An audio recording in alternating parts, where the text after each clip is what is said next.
guys, welcome back to the channel. Welcome back to A Trucker's Life. I'm Jorge Navarro. If you're new to the channel, welcome. If you've already been subscribed, welcome back, guys. And we're back here with another video. Today's video can be a little controversial, I think, for some of us, or for some people. And what am I talking about? The truck parking crisis. Is it self-inflicted? Are we doing this to ourselves? I don't know. I think to some certain extent we kind of are. And the country's also helping in this problem because nobody wants to let us park anywhere anymore. But then again, self-inflicting. That's something that is going to be coming up quite a bit on this video. What am I talking about? Well, I'm here at a little truck stop here in Laurel, Mississippi. And I've been looking around and paying attention to how many of these trucks and trailers there's nobody in them. Now, I've made a little video of this before, and it's been a little controversial on what you should or shouldn't do, the etiquette of truck parking.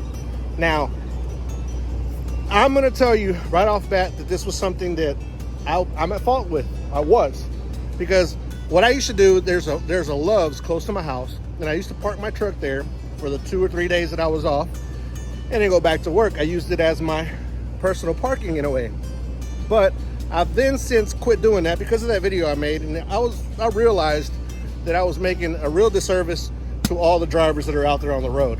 And what I do now is I park the truck out at our yard. I leave it at the yard, and then I bring my personal vehicle back and forth, which I think is the best thing to do all the way around. Better safety for my truck and parking for other drivers.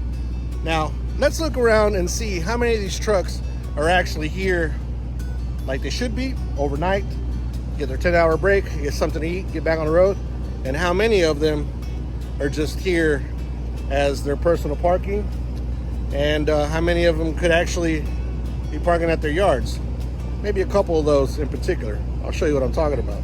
Now, as we're looking around this parking lot, you're already going to notice that there's quite a bit of stuff just in this little section right here of things that are parked here that are actually taking up space for a driver that potentially is tired, needs to get something to eat, heck, or even go use the restroom.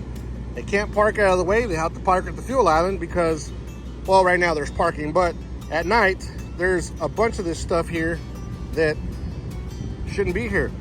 We're gonna count 1, 2, 3, 4 just of drop trailers on that part alone. There's a day cab parked right there. I haven't seen anybody go into that day cab all day. That Pete just got here. That Volvo, I think it's been sitting there all day as well. So just right there in that little section of this little truck stop are a lot of spots that are taken away from drivers that actually need them. Now we're gonna pan around and then we start over here.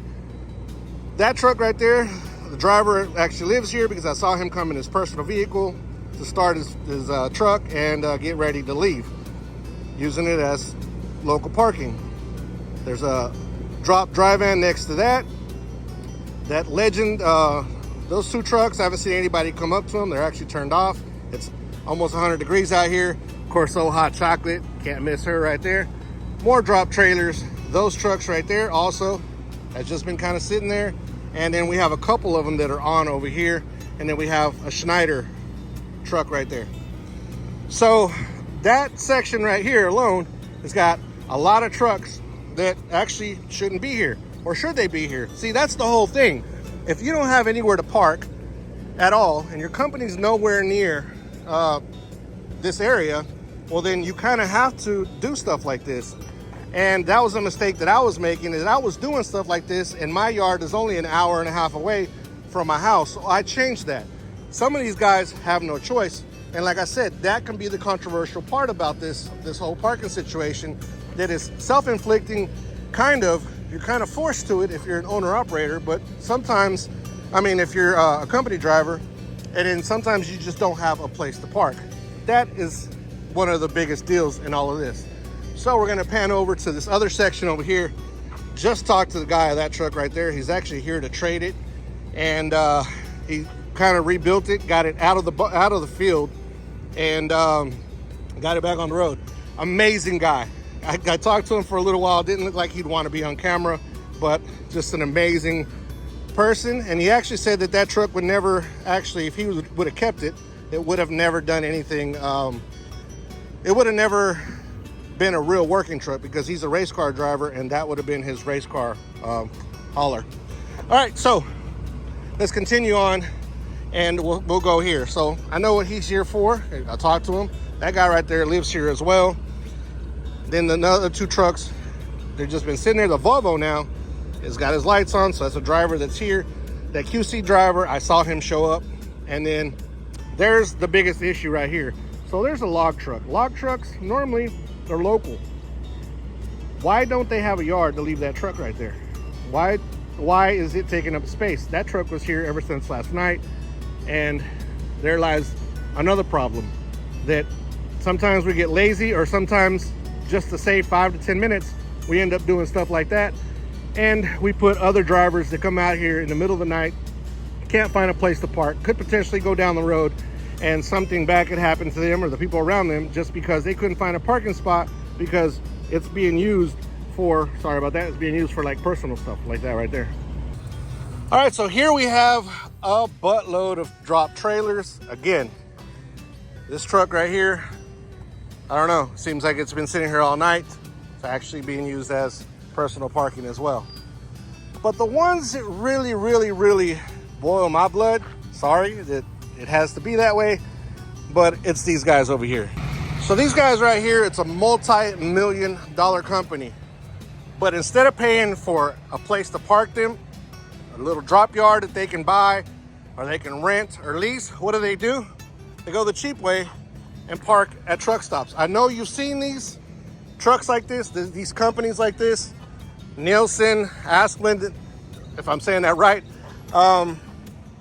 These companies always tend to do this type of stuff. And what are they doing? They're taking away truck parking from us that actually need it. I mean, let's count how many trucks we could get in here. Got one, we can get 2 trucks here and 3 right there. 3 truck spots that are being taken by a multi-million-dollar company that could actually afford to pay for private parking, but yet they're taking up our space. And these are the ones that really get to me. But I have no control over none of this. I can only sit, reflect, and think about it, that the crisis at some point it's self-inflicted, and at others, well, companies like this take advantage of it. And it's not only here in this town, it's all over the country that you see this type of stuff. And it's terrible. Check out this truck right here. This is the truck they're actually trading for that cab over there. That truck right there is the one that he's trading for that cab over. How do I know? Because the guy that owns the cab over told me that that's what he's waiting for. So guys, in conclusion to this video is, as we've seen in this one little truck stop, that about 90%, well, let's say 75% of the trucks that are here, or the spots that are taken here, are taken by drop trailers, local companies, like that one right there too, and taking it away from those of us that actually need it. Those of us that are actually out here on the road and actually need this parking because we need a place to park. And that is the crisis that we're having right now. There's no parking anywhere. But this could be one of the reasons. There are many other reasons, but this is probably one of the biggest reasons. That, and we can't seem to be clean when we're allowed to park at certain places, and throwing, the little kidney bombs all over the place, trash all over the place, tires all over the place, using it as our personal trash can when it's not. With that being said, guys, hopefully you guys enjoyed this video. See you guys on the next one. Be safe, be good, always help anybody needs help.